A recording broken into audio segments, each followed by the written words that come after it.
প্ৰসংগ হৈছে মুখ্যমন্ত্ৰী গাড়ীলৈ বটল নিক্ষেপ, যাক লৈ এতিয়া তীব্ৰ প্ৰতিক্ৰিয়া সৃষ্টি হৈছে। গোলাঘাটত ইতিমধ্যে বিজেপি আৰু যুৱ মৰ্চা সদস্যসকলে আচলতে এইদৰে প্ৰতিবাদী সাব্যস্ত কৰিছে। জিলা আয়ুক্তৰ কাৰ্যালয়ৰ সন্মুখত এইদৰে যিসকল বিজেপিৰ আচলতে কৰ্মকৰ্তা আছে তেওঁলোকে এইদৰে প্ৰতিবাদী কাৰ্যসূচী ৰূপায়ণ কৰিছে। পৰিৱেশটো দেখুৱাইছোঁ। গোলাঘাটৰ জিলা আয়ুক্ত কাৰ্যালয়ৰ সন্মুখত এইদৰে তেওঁলোকে প্ৰতিবাদী কাৰ্যসূচী ৰূপায়ণ কৰিছে। আমি বিজেপি যুৱ মৰ্চাৰ যিসকল সদস্য আছে তেওঁলোকৰ পৰা কথা পাতিবলৈ যত্ন কৰিম। যিহেতু কালি এক গোলাঘাটৰ বাবে নজিৰবিহীন ঘটনা বুলি ক'ব লাগিব, কাৰণ মুখ্যমন্ত্ৰী গাড়ীলৈ বটল নিক্ষেপ কৰা হৈছিল, যাৰ পৰিপ্ৰেক্ষিতত সমগ্ৰ ৰাজ্যতে আচলতে প্ৰতিক্ৰিয়া সৃষ্টি। পোনপ্ৰথমে এজন গোলাঘটীয়া হিচাপে আমি লজ্জা অনুভৱ কৰিছোঁ যে গোলাঘাট সাংস্কৃতিক অঞ্চলত এটা জেগাত যেতিয়া অসমৰ সন্মানীয় মুখ্যমন্ত্ৰীগৰাকী আহিছিল, তেতিয়া কংগ্ৰেছে নিজৰ ক'লা ইতিহাস পুনৰ দোহৰাই তেওঁলোকে এক নজিৰবিহীন ঘটনাৰ সৃষ্টি কৰিলে। মুখ্যমন্ত্ৰীগৰাকীক গাড়ীলৈ বটল নিক্ষেপ কৰিলে। সেয়া আমি তীব্ৰ গৰিহণা দিছোঁ। তেখেতসকলক যিদৰে 2014 চনৰ পৰা অসমৰ ৰাইজে প্ৰত্যাখ্যান কৰিছে, আমি গোলাঘাটবাসী ৰাইজক পুনৰ অনুৰোধ জনাইছোঁ, এই কংগ্ৰেছ দলক ৰাইজে সম্পূৰ্ণভাৱে প্ৰত্যাখ্যান কৰিব লাগে। যিহেতু আজি যুৱ মৰ্চা ওলাই আহিছে, এক গণতন্ত্ৰৰ বাবে অশনি সংকেত যি অপসংস্কৃতি কংগ্ৰেছে প্ৰতিষ্ঠা কৰিবলৈ গৈছে। দৰাচলতে কংগ্ৰেছ যি ধৰণে বিধ্বস্ত হৈছে, জনমানসত যি কংগ্ৰেছৰ ভাৱমূৰ্তি তেওঁলোকৰ ম্লান হৈছে, তেওঁলোকৰ কুকৃতিসমূহ ঢাকিবলৈ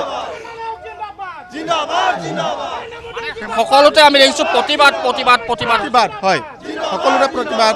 যিহেতু উন্নয়ন ডক্টৰ হিমন্ত বিশ্ব শৰ্মাৰ বলিষ্ঠ নেতৃত্বত অসমে যি উন্নয়নৰ এক ধাৰা বঢ়াবলৈ সক্ষম হৈছে, সেই ধাৰাক তেওঁলোকে বাধা দিয়াৰ চেষ্টা কৰিছে। সেই ধাৰাত তেওঁলোকে প্ৰতিবাদ সাব্যস্ত কৰে। নিশ্চিতভাৱে পৰিৱেশ এয়া গোলাঘাটৰ জিলা আয়ুক্ত কাৰ্যালয়ৰ সন্মুখত এয়া বিজেপিৰ যিসকল কাৰ্যকৰ্তা আছিল তেওঁলোকে সকলোৱে প্ৰতিবাদী কাৰ্যসূচী ৰূপায়ণ কৰিছে।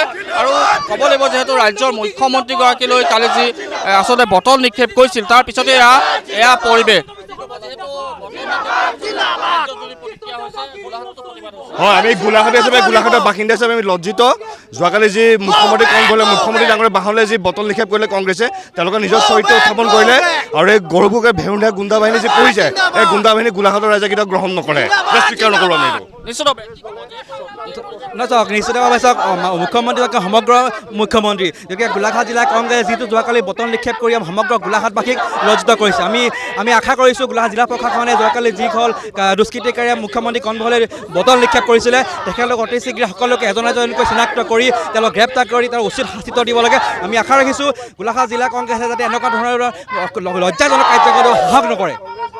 নিশ্চিতভাৱে এই পৰিৱেশ। আৰু সন্মুখত আমি কৈছোঁ যে জিলা আয়ুক্তৰ কাৰ্যালয় আৰু জিলা আয়ুক্তৰ কাৰ্যালয়ৰ সন্মুখত তেওঁলোকে প্ৰতিবাদী কাৰ্যসূচী ৰূপায়ণ কৰিছে।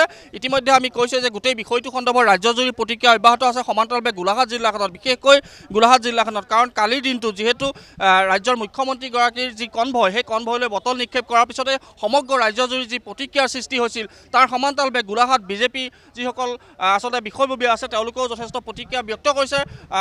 সৰুপথাৰ সমষ্টিৰ বিধায়কে ইতিমধ্যে প্ৰতিক্ৰিয়া ব্যক্ত কৰিছে। সেই সময়ত আচলতে মুখ্যমন্ত্ৰীৰ লগত বিধায়কগৰাকীও আছিল। ইতিমধ্যে আমাৰ ND24 তেওঁ প্ৰতিক্ৰিয়া ব্যক্ত কৰিছে।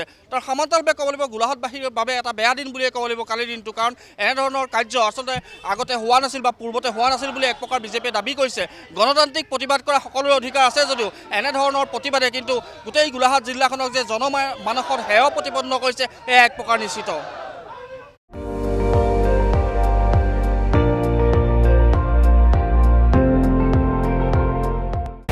আপুনি চাই আছে ND24, সৰ্বশ্ৰেষ্ঠ নহয় সৰ্বোত্তমৰ দৌৰ।